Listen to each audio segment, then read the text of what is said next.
Hubballi love ಜಿಹಾದ್ ಆರೋಪ ಪ್ರಕರಣ ಸಂಬಂಧ ಹಲವು ಟ್ವಿಸ್ಟ್ಗಳು ತೆರೆದುಕೊಂಡಿವೆ.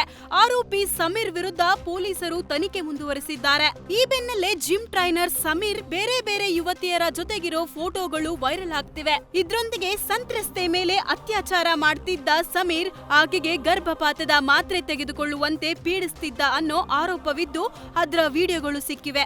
ಆದ್ರೆ ಸಮೀರ್ ಕುಟುಂಬ ಹಿಂದಿನಿಂದಲೂ ಹಿಂದೂ ಧರ್ಮದ ಪೂಜೆ ಪುರಸ್ಕಾರಗಳಲ್ಲಿ ಭಾಗಿಯಾಗ್ತಿದ್ದು ಲವ್ ಜಿಹಾದ್ ಆರೋಪದ ಬಗ್ಗೆಯೇ ಹಲವು ಅನುಮಾನ ಮೂಡಿಸಿದೆ.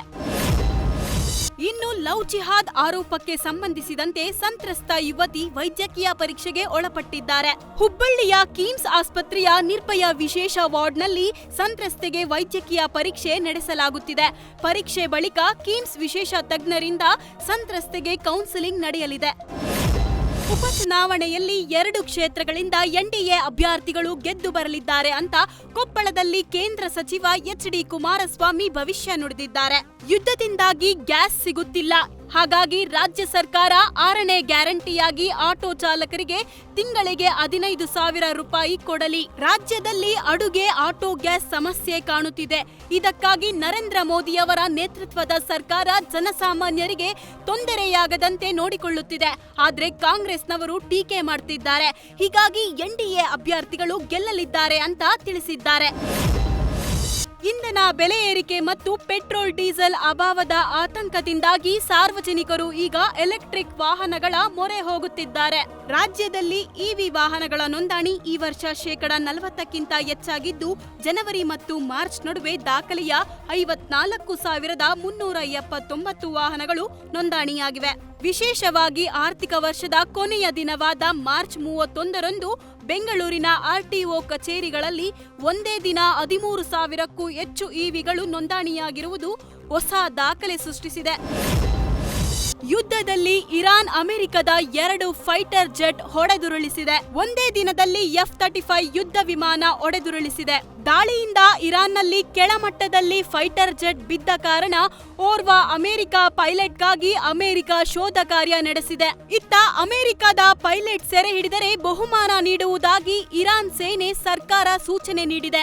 ಮತ್ತೊಂದೆಡೆ ಅಮೆರಿಕ ತನ್ನ ಪೈಲಟ್ ಸೆರೆ ಸಿಗದಂತೆ ರಕ್ಷಣೆಗೆ ಭಾರೀ ಯತ್ನ ನಡೆಸಿದೆ. ಒಂದು ವೇಳೆ ಅಮೆರಿಕದ ಪೈಲಟ್ ಇರಾನ್ಗೆ ಸಿಕ್ಕರೆ ಮೊದಲ ಯುದ್ಧ ಕೈದಿ ಆಗುವ ಸಾಧ್ಯತೆ ಇದೆ. ಇರಾನ್ ಫೈಟರ್ ಜೆಟ್ ಹೊಡೆದುರುಳಿಸಿದ್ದಕ್ಕೆ ಅಮೆರಿಕದ ವಾಯುಪಡೆ ಕೂಡ ಈಗ ಹೊಸ ವಾಯುದಳಗಳನ್ನು ಆರಂಭಿಸಿದೆ.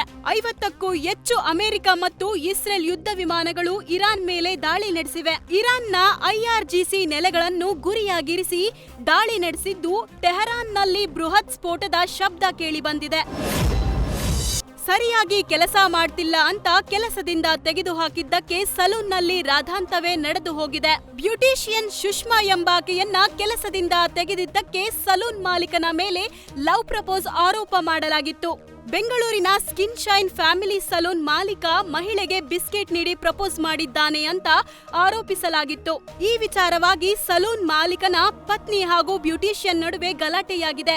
ಇನ್ನು ಪತ್ನಿಗೆ ಫೋನ್ ಮಾಡಿ ನಿಂದಿಸಿದ್ದಕ್ಕೆ ಬ್ಯೂಟಿಷಿಯನ್ ಸುಷ್ಮಾ ಪತಿ 4-5 ಜನರ ಗುಂಪು ಕಟ್ಟಿಕೊಂಡು ಸಲೂನ್ ಮಾಲೀಕ ಮೋಹನ್ ಕುಮಾರ್ ಮೇಲೆ ಮನಸೋಇಚ್ಛೆ ಹಲ್ಲೆ ಮಾಡಿದ್ದಾನೆ.